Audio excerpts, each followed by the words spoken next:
देशाचा 2024-25चा अर्थसंकल्प केंद्रीय अर्थमंत्री निर्मला सीतारामन यांनी आज संसदेत सादर केला।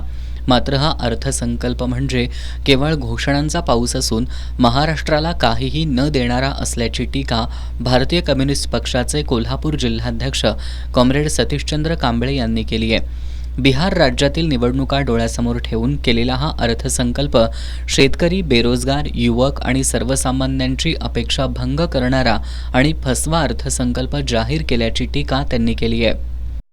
ज्या अर्थसंकल्पाने जुमलेबाजी फक्त केलेली आहे, या अर्थसंकल्पामधून महाराष्ट्राला काहीही नाही मिळालेलं आहे। बिहार सारख्या राज्याच्या इलेक्शन्स निवडणुका समोर ठेवून गाजर दाखवणारा अर्थसंकल्प आहे। शेतकऱ्यांची, सर्वसामान्यांची, बेरोजगारांची,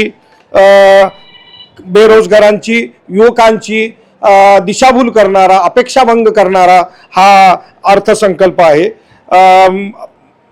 बेरोजगार, अनुसूचित जाती, दलित, आदिवासी, ओबीसी, अल्पसंख्याक, शेतकरी, युवक, शासकीय कर्मचारी, अंगणवाडी कर्मचारी, आशा कर्मचारी, कामगार, महिला, विद्यार्थी व मध्यमवर्गीय गरिबांना काहीही न देणारा हा अर्थसंकल्प आहे।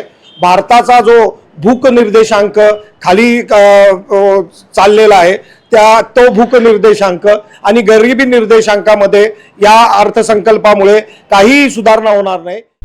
निवडणूक काळात घोषणा केलेल्या कोणत्याही आश्वासनांची पूर्तता या अर्थसंकल्पात करण्यात आलेली नाही। त्यामुळे सर्वसामान्य करदात्यांचा अपेक्षाभंग झालेला आहे।